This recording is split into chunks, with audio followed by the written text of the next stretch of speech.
Good morning class 10। शुरू करते हैं आज का क्लास। हम लोग डिस्कस कर रहे हैं पॉलिटिकल साइंस के अंदर चैप्टर 1 पावर शेयरिंग। आज हम लोग डिस्कस करेंगे, आज हमारा टॉपिक रहेगा forms of power sharing.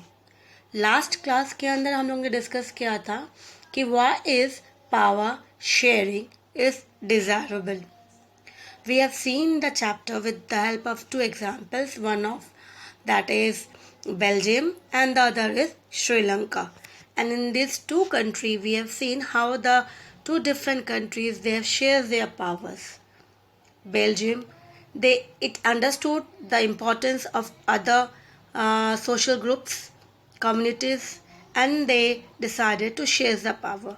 But on the same contrary, Sri Lanka, he ignored the importance of other people, that was the minorities, and based on majority it started ruling. So we have seen the consequence of both this country.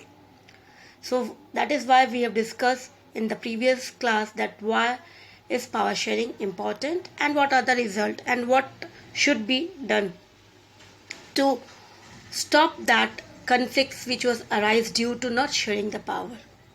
So now we move ahead to other topic that power sharing are having different forms. So we'll form today the different forms of power sharing.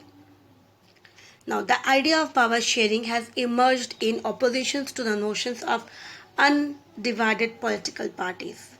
Because political parties, we don't have a single political parties. Slowly and slowly the time has been changed and we have seen different political parties. So it's a situation arises that we have to share the idea of power sharing. For a long time it was believed that all the power of the government must reside in one hand. It was earlier which was been ruled by the king, that was been called as monarch. जो पहले होता था कि पूरी की पूरी powers जो होती थी किसके हाथ होती थी, गवर्नमेंट्स कौन होता था, गवर्नमेंट्स होता था, king, that was a monarch. So it was the thinking or belief that all the power of the government must reside in one person or a group of person located at one place. जो centralized हो, जैसे king हो गया, वो एक जगह रहते हैं. It was feel that if the power to decide is dispersed, उनको लगता था अगर पावर जो है किसी एक की वजह बहुत सारे लोगों के पास रहे, डिस्पर्स रहे, स्प्रेड रहे to different peoples, then it will be very complicated और it will be delay to take the decisions. उनको लगता था कि अगर ऐसे ही रहा और बहुत लोगों के हाथ में पावर्स दिया गया तो डिसीजंस लेना बहुत मुश्किल हो जाएगा, क्विक डिसीजंस नहीं हो पाएगा. लेकिन ये नोशंस जो था वो टोटली रॉन्ग हो गया, because in the modern day we all know that how the different governments, different level of governments, they share the powers and they are not a single one person who is having the power.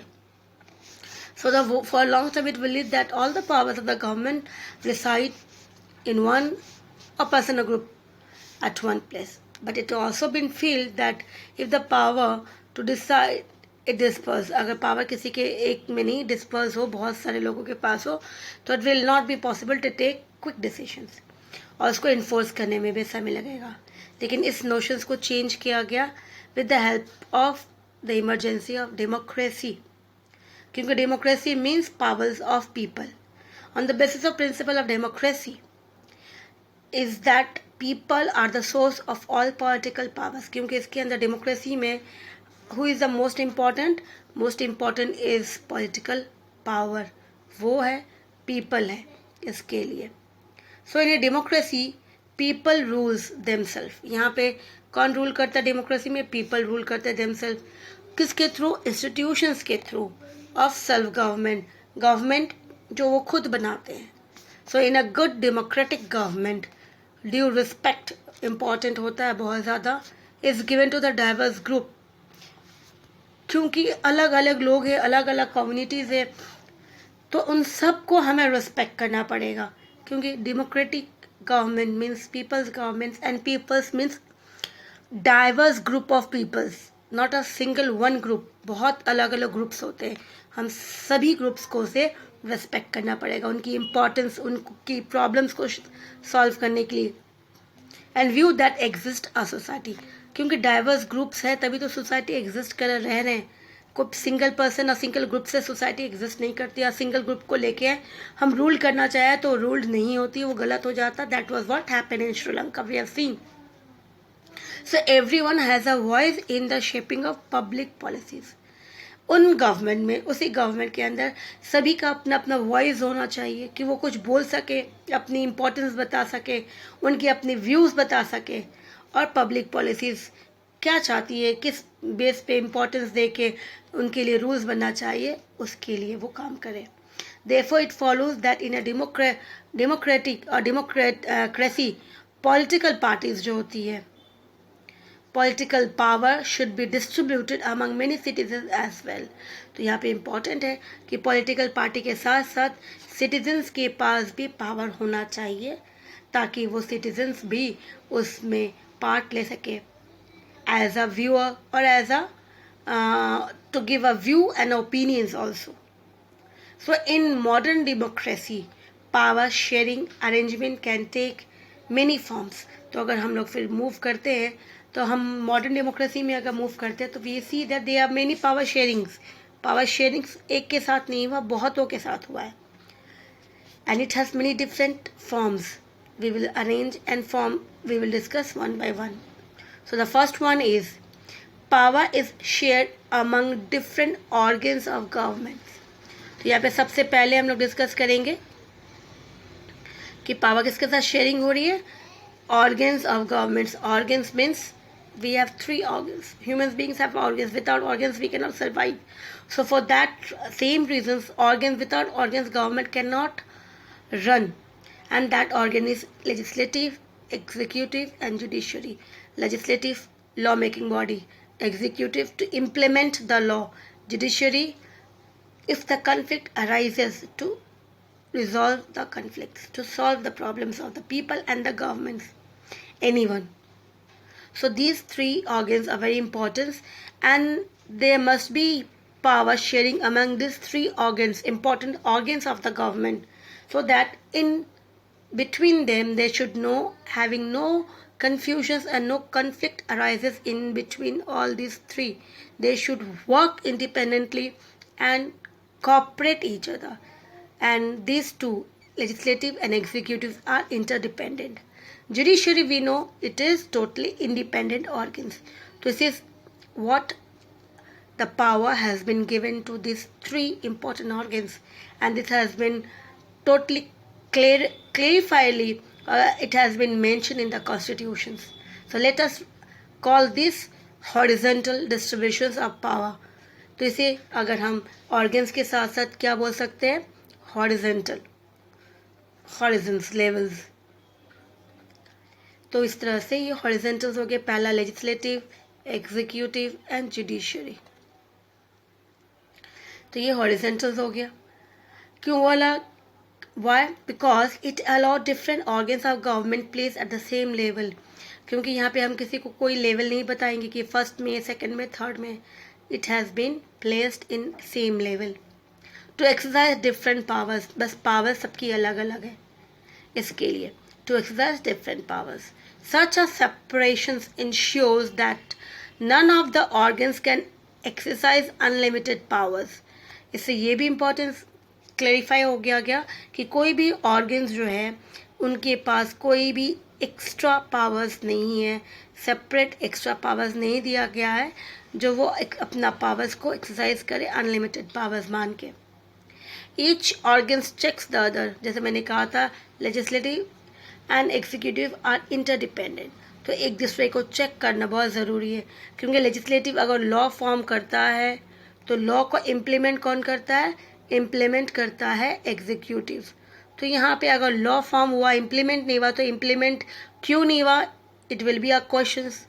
And why the law making has been process is slow, it has been can be a questions. So इस तरह से यहाँ पे they have a checking process. Both can check. Each organ check the others. This result in a balance of power among various institutions. इससे क्या बन जाती है? बैलेंस बन जाती है पावर्स के अंदर, इंस्टीट्यूशंस के अंदर. Now last year we studied that in a democracy, even though ministers and government officials exercise powers, they are responsible to the parliament or state assemblies. Now we all know that the ministers, जितने सारे ministers हमारे government officers हैं जो powers exercise करते हैं, they are also responsible to the parliament कि अगर वो सही से काम नहीं करेंगे तो they have to give the answers to the questions कि जो भी questions किया जाता है parliaments के through या फिर state assembly के through, they have to answer that questions. तो इसीलिए they are also responsible toward the parliaments.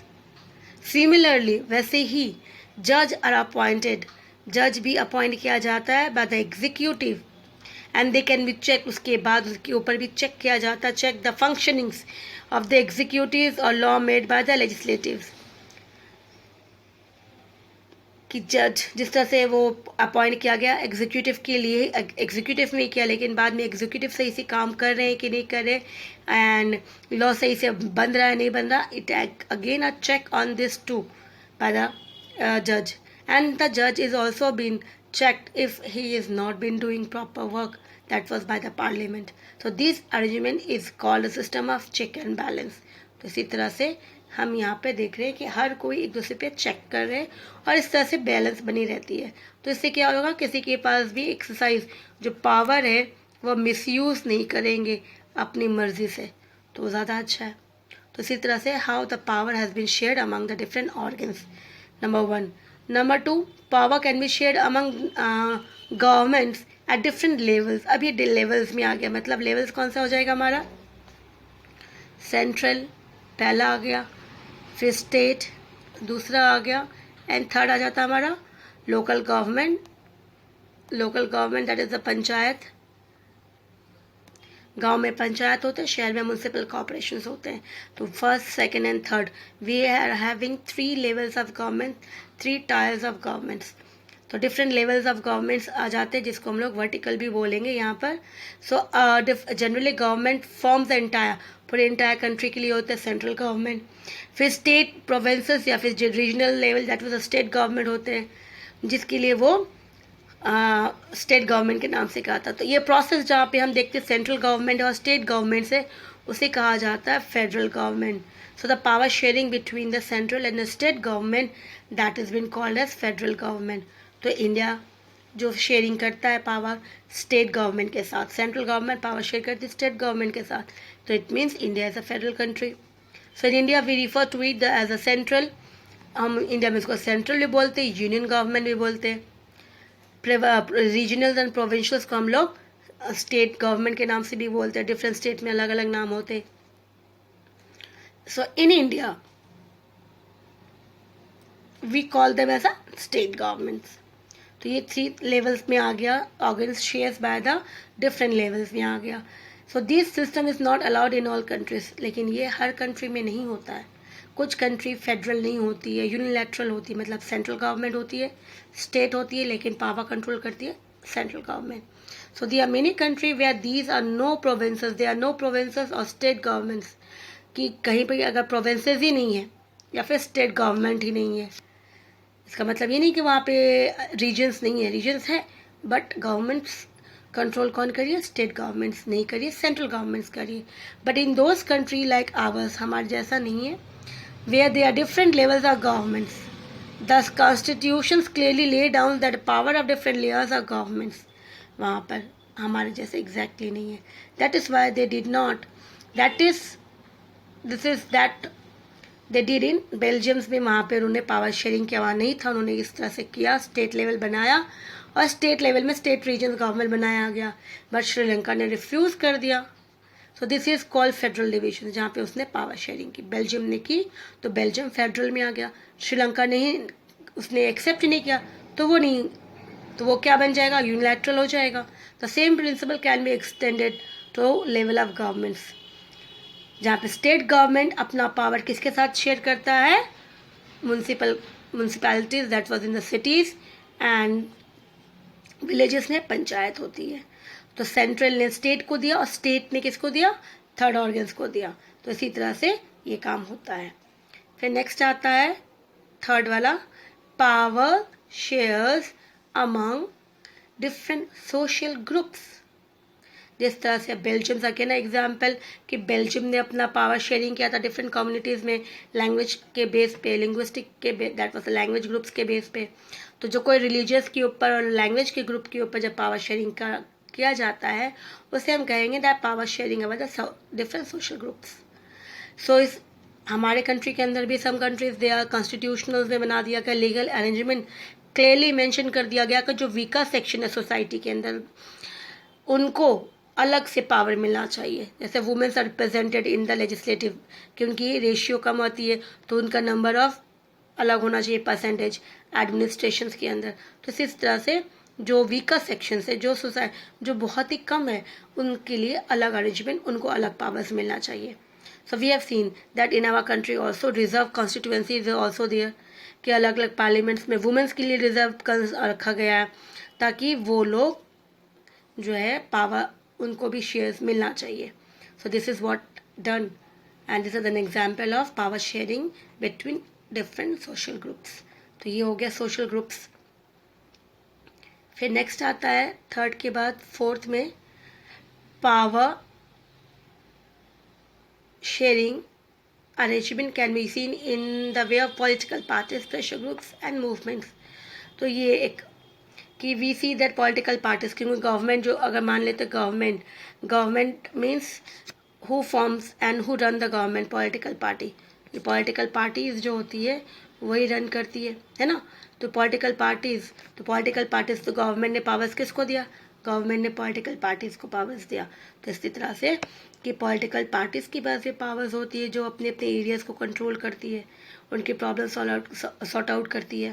तो इसी तरह से पावर्स जो शेयर्स हो पॉलिटिकल पार्टीज के साथ। प्रेशर ग्रुप्स एंड मूवमेंट्स, कभी कभी हम लोग देखते हैं कि कोई जिनके पास पावर्स नहीं है लेकिन वो लोग भी गवर्नमेंट को इतना प्रेशराइज करते हैं कि उनको मजबूर होके उनकी बात माननी पड़ती है, तो वो बन जाती है प्रेशर ग्रुप। अभी लाइफ एग्जाम्पल आपको देंगे जिस तरह से फार्मर्स, हमारे इंडियंस के जो फार्मर्स हैं they are fighting for their law कि जो उनके लिए लॉ बनाइए, कुछ अमेंडमेंट जो रूल्स बनाइए फार्मर्स के लिए पार्लियामेंट्स के अंदर, तो उनको लगता है ये रूल्स उनके लिए सही नहीं है। So they are fighting that the law should be removed, वो हटा दिया जाए या फिर उसमें कुछ चेंजेस किया जाए जो भी है। So that is what who are they are not any political parties. वो कोई पॉलिटिकल पार्टी नहीं है, ना पॉलिटिकल पार्टी वाले से हैं। ये कौन है, एक कोई फार्मर्स थे जो उनको लगा कि गवर्नमेंट ने जो रूल्स बनाए उनके खिलाफ है, तो group of peoples, the group of farmers they are fighting for their rights. तो ये प्रेशर ग्रुप्स है जहाँ पे उनको कोई ना कोई लीड कर रहा है। अब लीड जो करता है, दे नीड अ लीडर। तो जो लीडर होते हैं कहीं ना कहीं वो लीडर इनडायरेक्टली वो कोई पार्टी से कनेक्टेड होते हैं, उनके पास कोई थोड़ा बहुत। तो इसी तरह से देखा जाए ये कोई फार्मर्स के पास पावर्स नहीं है but they are influencing the government के ऊपर प्रेशराइज कर रहे कि उनकी बात मानी जाए और उनकी प्रॉब्लम सॉल्व कर दिया जाए। वैसे ही तो यहाँ पर फार्मर्स, मान लो अब ये फार्मर्स जो थे ये हरियाणा एंड पंजाब के, अगर हर स्टेट के फार्मर्स आ जाए, वी आर हैविंग 28 स्टेट्स में से मान लो, है ना, तो ये प्रेशर ग्रुप्स तो एक हो गया। अभी मान लेते पंजाब एंड हरियाणा वाला, लेकिन हर स्टेट्स के अगर इस तरह से फार्मर्स होंगे and they will collectively formed and move, तो वो जो होता है मूवमेंट वो बन जाता है। वो जो धरना हो जाता है वो क्या बन जाएगा, एक मूवमेंट बन जाएगा, एक बहुत बड़ा मूवमेंट जहाँ पे कौन लड़ रहा है, पॉपुलेशंस, कौन है वो, फार्मर।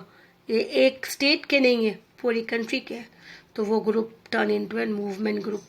तो इसी तरह से नाम लिया जाता है और वो बड़ा ग्रुप में आ जाता है। तो इसमें क्या हो जाएगा, इसमें ये नंबर ऑफ लीडर्स अलग अलग, हर स्टेट्स के जो फार्मर्स होंगे उनके लीडर्स अलग होंगे, हर स्टेट्स के फार्मर्स के लीडर्स अलग होंगे। तो ग्रुप ऑफ सोशल ग्रुप्स बन जाएंगे, ग्रुप ऑफ लीडर्स आ जाएंगे and they will fight for their rights. तो this is how, though they are not having a power in their hands, but they can have the power to influence the government, to change the decision of the governments. So this is how the power sharing between political parties, pressure groups and movements. तो ये था different forms of power sharing between different organs. We have seen chapters mostly complete हो गया हमारा, ठीक है। तो हमने क्या देखा, पावर शेयरिंग्स में पावर शेयरिंग्स के अंदर हमने देखा number 1 power sharings among different organs, then second level, third social groups, fourth हमने पॉलिटिकल पार्टीज, पीपी आ जाएगा, प्रेशर ग्रुप्स भी आ गया, प्रेशर ग्रुप्स में पीजी आ जाएगा, एंड मूवमेंट ये आ गया। तो इसी तरह से यहाँ पे डिफरेंस आ गए। तो अब ये कंप्लीट हो गए चैप्टर्स। अब हम लोग जो है नेक्स्ट क्लास में एक नया सब्जेक्ट लेके फर्स्ट चैप्टर स्टार्ट करेंगे। Till then take care.